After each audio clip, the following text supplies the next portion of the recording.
And it's time for another peek inside. Craig Heppell, hello. Good morning, Lee. You look a bit puffed out. Did you ride your bike here? It's all we can afford at the moment. My word. It's tough. Isn't it? Well, it's tough. Yeah, but I'm going to say, welcome to the crisis. What crisis report? Breaking news. Breaking news.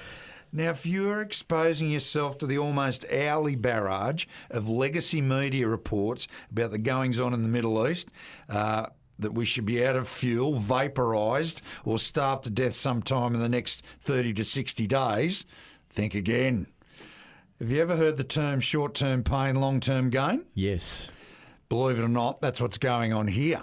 I've heard a rumour. Yes, thank you. I've heard a rumour that it'll all be fine. It'll all be fine. Now, there are 4 things I'd love everyone to understand that'll help you through this interesting time. I've studied it. And it all comes down to what's happening here in the northwest. So, number 1, Iran is Persia. Persians follow a 3,500-year-old religion called Zoroastrianism, right? Peaceful, poetic, prophetic. Now, in 1979, a group of Islamic imports took over Iran and forced the population to adhere to a religion that was not theirs, and they've been there ever since. And it was not implemented on a handshake or sharing a coffee. 2, the British Empire discovered oil in Iran around 1908 and have had dibs on it ever since. The world's current global economic model is still based on the British Empire's quell, conquer and pillage formula. Iran is almost their last bastion of energy dominance and controlled destabilisation. Number 3, no one had heard of the Strait of Hormuz until a week ago. Yep, 20 to 30% of the world's oil supplies goes through the Strait of Hormuz, but the risks and blockade that the news keeps blabbing on about won't last long. America will ensure the ships and give them escorts to safe water. Already in the last 24 hours, oil's gone from $115 US a barrel back down to 85. Now, number 4, this is not a Vietnam, Iraq, Afghanistan attack and occupy situation. It's a fast and furious way to give Iran back to its majority Persian people and break the stranglehold economically, worldwide, of the City of London. It's deep but true.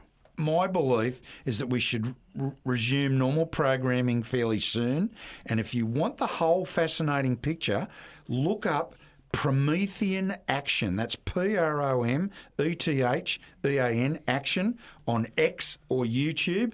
And the ladies' names are Barbara and Susan. And they followed the lead up to this very moment for about 50 years. It's incredible stuff. So you're suggesting that I probably don't need to load up the IBCs on my trailer and go and fill up with thousands of litres of petrol? No. No? Don't panic. Okay, right. Don't panic. So the reason I wanted to provide you with that overview was that I want to discuss whether or not the fear barrage was having an effect on the property market. Early signs say that it hasn't.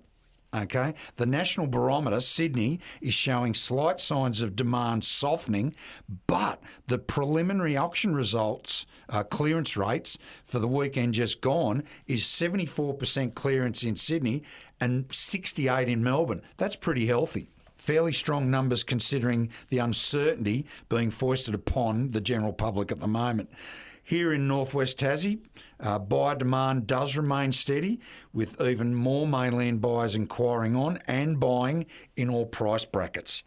12 to 18 months ago, properties here on the northwest with a price tag of $1 million plus, they were a small portion of the sale market and were not considered really an easy sell. Yeah.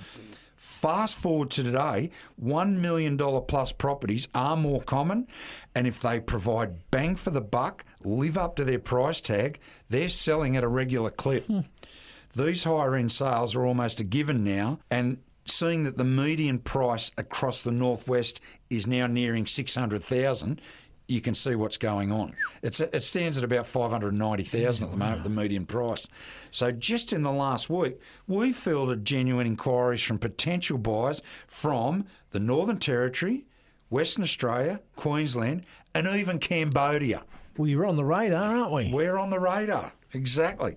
With the horrendous land and investor taxes, and that's an economic cluster, you know what, in Victoria, and crazy cost of living in Sydney, many Victorians and Sydney-siders are heading to Queensland, which, next to Tassie, is the state that is becoming an economically sound choice.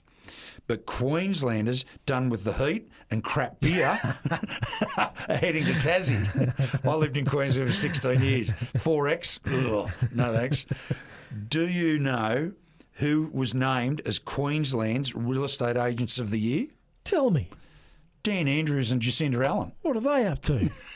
They're sending everyone out of Melbourne. My word. The migration loop is well and truly happening. So my advice to all at this interesting time is keep turning up. Use the TV remote to keep out the fear porn.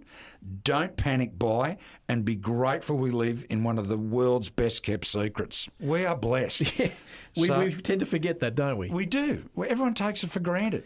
So if you would much prefer to make smarter decisions in uncertain times, we provide an effective, hassle-free and affordable way to sell your home for more in a reasonable time that's worked for hundreds of people just like you.